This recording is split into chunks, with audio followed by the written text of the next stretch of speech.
오늘 말씀에서 바울은 앞서 다룬 우상 숭배에 이어서 오늘은 그와 분리할 수 없는 관계에 있는 음란함에 대해서 경고하고 있습니다.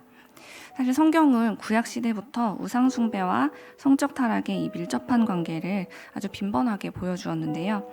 이스라엘이 출애굽 이후 들어간 가나안 땅에는 다산과 풍요를 위해 만들어진 바알신과 관련된 문화들이 아주 뿌리 깊게 펼쳐져 있었습니다. 당시 농경 사회를 살아가는 사람들이 가장 바라고 원하는 이 욕망을 충족시켜주기 위해서 존재했던 이 종교는 다산과 풍요를 신들의 성관계와 연결시켰습니다.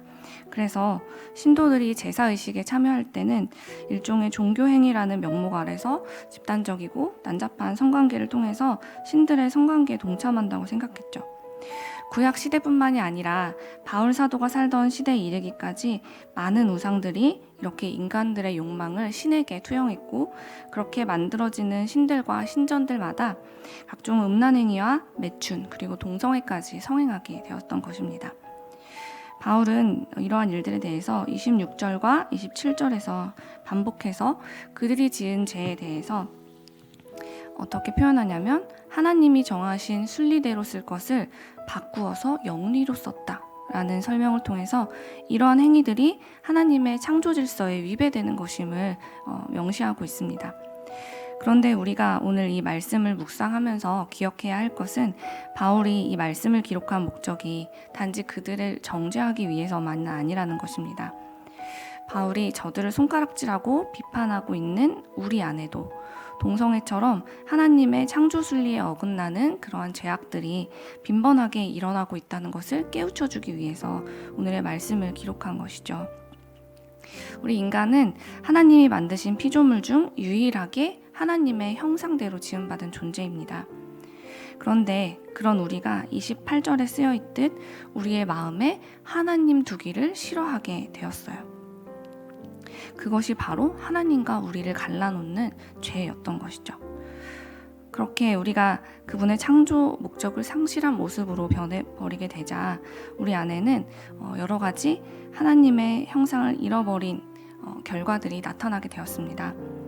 오늘 성경은 그 결과로 모든 불의와 추악, 그리고 탐욕, 악의, 시기, 살인, 분쟁, 사기와 악독, 음란과 같은 죄의 열매들이 하나님의 형상을 잃어버린 우리의 삶 가운데 줄줄이 나타나게 되었다라고 이야기하고 있습니다.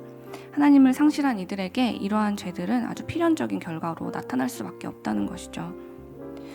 많은 유대인들은 율법을 잘 준수하고 있는 자신들의 행위를 자랑하면서 우리는 이러한 죄와는 거리가 멀다고 생각해왔습니다. 위에서 언급한 죄의 열매들은 하나님을 믿지 않는 이방인들에게서나 나타나는 죄라고 큰소리쳤죠. 하지만 정작 자신들은 겉으로는 잘 드러나지 않는 죄들을 마음에 품고 있다는 것에 대해서 하나님이 알고 계시고 있다는 것은 모른 척하려고 했습니다. 바울은 29절 마지막부터 31절에 이르기까지 이렇게 말하고 있는데요. 여러분의 생명의 삶에 있는 우리말 성경으로 보면 이렇게 이야기합니다. 그들은 수군거리기를 좋아하고 서로 헐뜯고 하나님을 미워하고 건방지고 교만하고 자랑하기를 좋아하고 악한 일을 궁리해내고 부모를 거역하고 어리석고 신의가 없고 인정도 없고 무자비한 자들입니다. 사랑하는 여러분, 바울이 말한 이 죄악들로부터 자유로운 그리스도인들이 얼마나 되겠습니까? 저부터도 해당되는 것이 참 많이 있습니다. 하지만 우리는 그래도 우리가 짓는 죄는 저 사람들의 악행보다는 덜하잖아? 라고 생각하면서 우리의 행위를 합리화하고 우리가 짓는 죄에 대해 제대로 된 회개 없이 살아갈 때가 많이 있습니다. 마치 나는 하나님과의 관계에 문제가 없어 라고 생각하면서 말이죠. 하지만 사람들 모두가 혀를 내두르는 그런 악한 죄도, 그리고 아무도 알지 못하는 나의 은밀한 죄도, 그 모든 죄악들은 오늘 말씀 28절에 의하면 모두 같은 원인에서 시작된다고 이야기합니다. 그 원인은 바로 하나님을 마음에 두기 싫어하는 죄입니다. 영어 성경에는 이 모든 죄악들이 어디서부터 시작되는 것인지를 더 명확하게 보여주고 있는데요. 29절을 읽어드리면 하나님 없는 사람들이 불의, 악, 탐욕과 악의로 가득 찬 방식으로 살아간다 라고 표현합니다. 여기서 제가 방금 방식으로 읽어드린 단어는 영어 단어 여러분이 잘 아시는 매너라는 단어인데요. 매너는 이 방식이라는 뜻 외에도 태도, 마음 또는 수단이라는 뜻도 가지고 있습니다.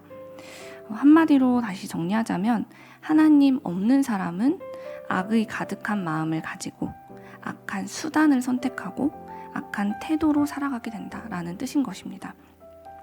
결국 하나님을 마음에 두기 싫어하는 사람들은 하나님을 잃어버린 결과로서 그 마음에 악한 것만 남게 될 수밖에 없다는 것이죠. 그런데 속상한 것은 이 세상에선 결국 저렇게 악한 수단과 악한 방법을 선택하여 사는 사람들이 심판을 받기는커녕 오히려 떵떵거리고 잘 사는 것처럼 보일 때가 많이 있다는 것입니다. 솔직히 그런 현실을 마주할 때면 우리는 속으로 어떻게 저런 악을 행하는 사람들을 향해서 하나님께서는 왜 진노하지 않으실까? 심판하지 않으실까? 라면서 속상해할 때도 있죠. 바울은 오늘 이 문제에 대해서 아주 중요한 답변을 내놓고 있습니다. 26절과 28절에서 반복해서 등장하는 내버려 두셨다 라는 표현이 바로 그것입니다. 하나님께서 그들을 그 죄의 상태 가운데 내버려 둔 상태. 바울은 그 자체가 하나님의 진노이자 심판이다 라고 지금 이야기하고 있는 것이죠. 인간은 본래 하나님의 형상을 닮아 창조되었기 때문에 하나님을 닮은 거룩한 모습으로 살아갈 때만 참된 행복과 영원한 생명을 통해서 누릴 수 있는 온전한 기쁨 속으로 들어갈 수 있습니다. 하지만 우리가 죄악 가운데 내버려져 있다라는 것은 주님이 주신 우리의 본성과 정반대되는 상태로 살아가게 된다는 것입니다. 그러므로 영원히 만족이 없고 불안하고 죽음의 두려움에 쫓길 수밖에 없으며 분노가 가득한 상태로 살아가게 된다는 것이죠. 하나님의 형상인 우리가 하나님이 없는 상태가 된다. 그 자체가 이미 하나님의 진노이자 가장 고통스러운 심판 속에 살아간다는 의미인 것입니다.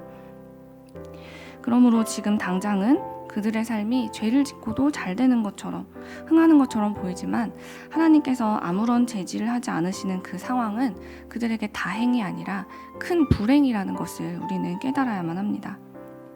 그러므로 사랑하는 여러분, 악한 사람들이 지금 흥하고 있는 것처럼 보인다고 해서 그 일에 동참하지 마십시오. 악한 사람들에게는 공통점이 있는데요. 바로 자신들의 행동을, 잘못된 행동을 부끄러워하지 않는다는 것입니다.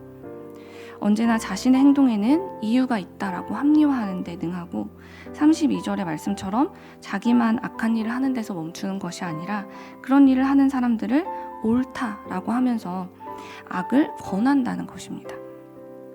두려운 것은 그러한 일들이 사형에 해당한다라고 하나님께서 정하셨다라는 것을 알면서도 그들이 그 죄악을 멈추지 못한다는 데 있죠. 그러므로 오늘 나와 함께하는 사람들과의 대화와 행동 속에서 지금 나의 상태를 점검해 보시길 바랍니다. 나와 함께하고 있는 사람들이 하나님의 의를 위해 몸부림치고 서로를 선한 말로 격려하고 있다면 우리는 비록 세상의 기준으로 볼 때 마치 아무것도 없는 사람처럼 보일지라도 이미 우리는 모든 것을 가진 자입니다. 하지만 내가 가는 곳마다 수군거림이 일어나고 서로 시기하고 분쟁하고 질투하고 자랑하고 비방하는 일들이 일어나고 있다면 그것이 비록 사람들의 눈에 드러나지 않는다고 해도 내 생각에 이거는 저런 죄에 비해 소소한 죄가 아닌가? 라고 여겨져서 이것을 내 마음에 심각하게 여기지 않고 있다면 우리는 오늘 말씀을 기준 삼아서 그 악한 길에서 돌아서야만 합니다. 왜냐하면 그 소소하다고 여기는 죄도 결국 하나님을 마음에 두기를 싫어하는 그 죄에서부터 하나님을 상실한 마음에서부터 시작되는 것이기 때문입니다. 사랑하는 여러분, 예수님은 우리를 죄에서 구원하기 위해 이 땅에 오셨다는 것을 우리는 잘 알고 있습니다. 그런데 그 죄, 예수님이 우리를 위해 용서해 주신 그 죄가 언젠가 지은 어떤 시점의 죄가 아니라 우리가 지금 살아가고 있는 이 매일매일 짓고 있는 이 죄로부터 우리를 건져내시기 위해 우리를 매일의 죄로부터 구원으로 인도하시기 위해 예수님께서 오셨다는 것 또한 우리는 오늘 믿어야만 합니다. 그러므로 우리도 말씀 앞에 설 때마다, 기도의 자리에 설 때마다 보이지 않는 사이에 쌓이는 먼지들처럼 내 삶에 내려앉은 이 죄들을 털어내고 우리 안에 하나님의 형상을 닮은 거룩함을 회복해야만 합니다. 우리가 드려야 할 진정한 예배란 하나님의 성전된 나의 몸과 나의 마음을 거룩하게 지키는 것이기 때문입니다.